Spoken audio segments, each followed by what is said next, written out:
Hey everyone, Silverbook Sports TV here. Andito po tayo sa Villa Elena, located sa Nagcarlang, Laguna.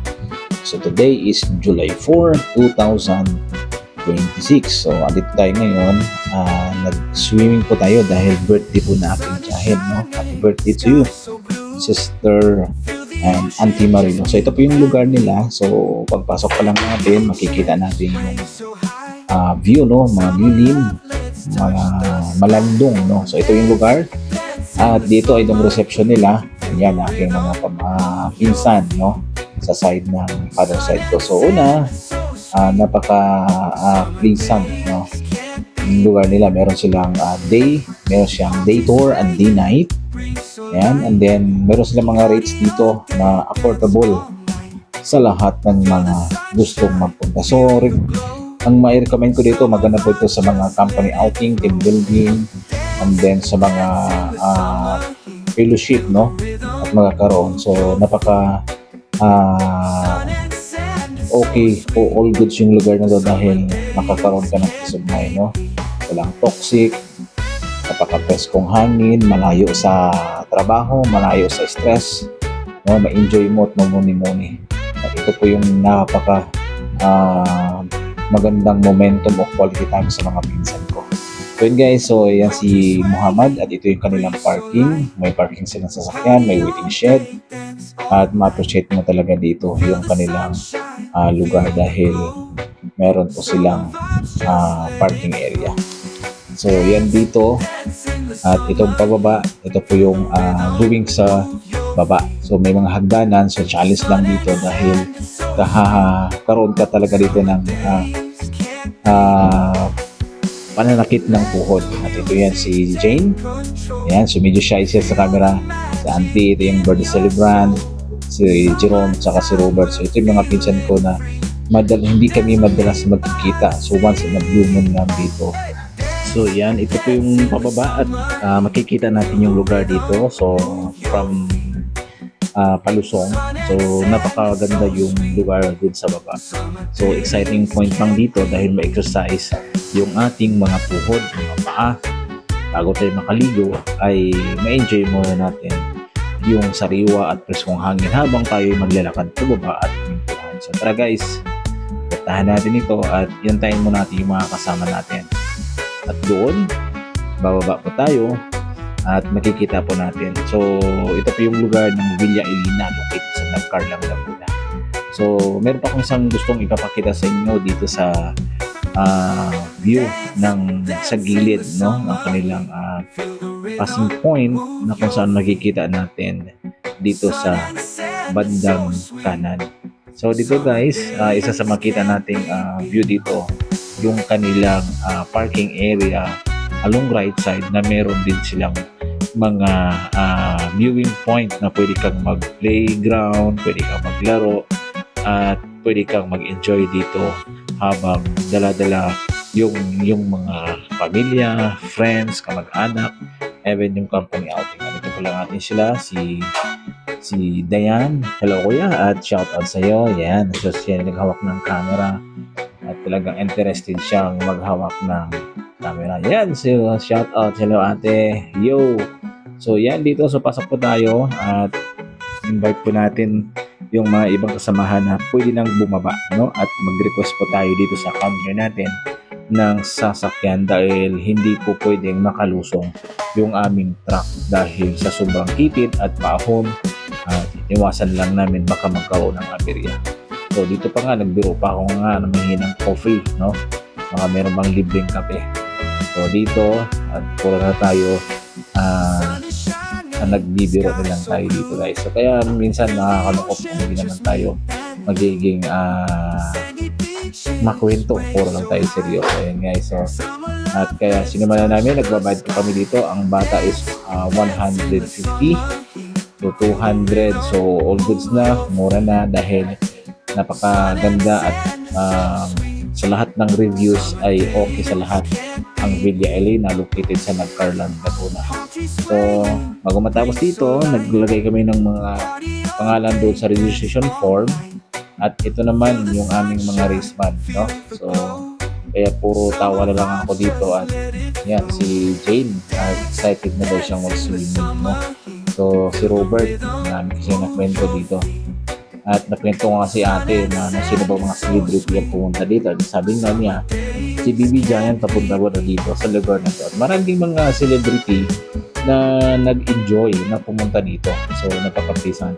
Meron silang aircon, may mga ihawan at ang bawal lang dito na magdadala ng mga yung mga baon tulad ng kanilang inumin, meron din sila, bawal magdala dito.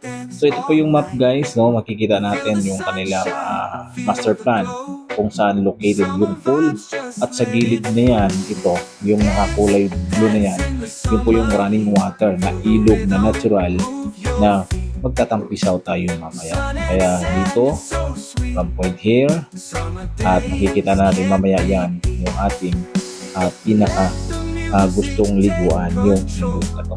Kaya ito na kami, malapit na kami magtapos at diretso tayo sa ating mga puntahang baba. So stay tuned and God bless.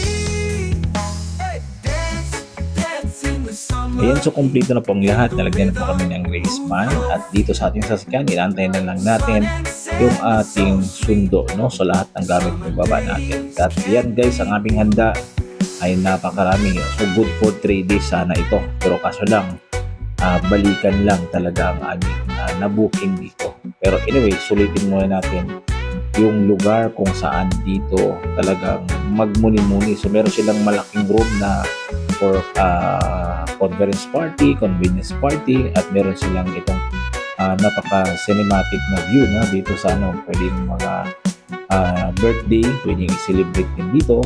At dito lang sa area na to, all goods na, meron pang malaki na hindi ko pa talagang kayang pupuntahan dahil hindi bawal na makapunta doon dahil under maintenance po sila.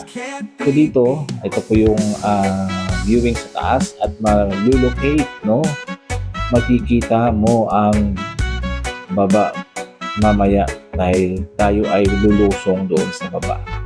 Sa view dito, makikita natin yung daan at doon paliko at I think malayo, no, patirik yung kanilang view, no, doon sa paahon kung pabalik po tayo. So yan, ito po yung lugar dito ng daanan kung paano natin ito pupuntahan, no. So nag-viewing natin yung daan ng sasakyan kaya hindi ko na sinugal yung sasakyan natin, baka magkaroon ng aberya. So sasakyan na nila ang pupunta.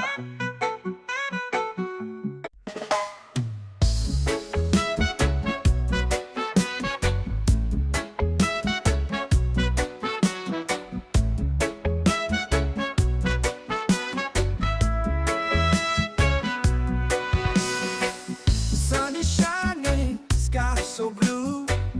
Feel the ocean, just me and you. Sandy beaches, waves so high.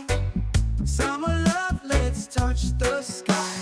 Dance, dance in the summer heat. Feel the rhythm, move your feet. Sun and sand, so sweet.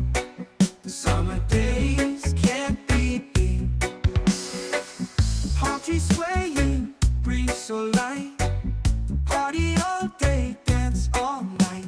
Yan, so guys, dumating na rin yung ating sasakyan, no, ang kanilang sundo, no. So manghalang ako ditong kanilang lumang pick-up truck, no? Dahil bihira lang ako nakakita sa ganitong lumang modelo, no. Ito si Dayan, yung pinsan ko, si Robert, no. At itong truck na to ay namanghalang ako dahil old school na siya, pero bihira lang tayo makakita ng ganito dahil napakatibay at napakamalakas pumatakto, paahon at palusong. At itong handa namin guys, so itong napakarami, pang 3 days talaga, asahan mo na sobrang dami naming handa nito dahil 60th birthday, no, ng aking tiyahin, kaya hindi natin palamansin dahil once in the blue moon lang kami nagkakatuluyan itong ganitong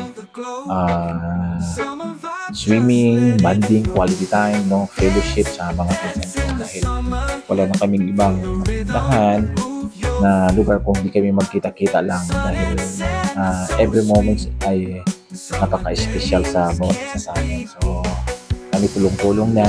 Ayan. At masaya din ako, kaming lahat dahil na nagkakwentuhanan yung bawat isa ng personal na yung buhay. Kausapin sila kung ano po yung kalagayan nila dahil hindi sa lahat ng panahon na okay tayo o malakas tayo. Importante, kailangan natin ng fellowship o relasyon sa bawat isa. Ang magpapalakas sa atin ay yung ating pamilya, kamag-anak at yung higit sa lahat, meron tayong pagkilala sa Diyos. Kaya guys, ito na ready na tayo at pababa na tayo. Yeah, thank you guys for watching at susunod na video.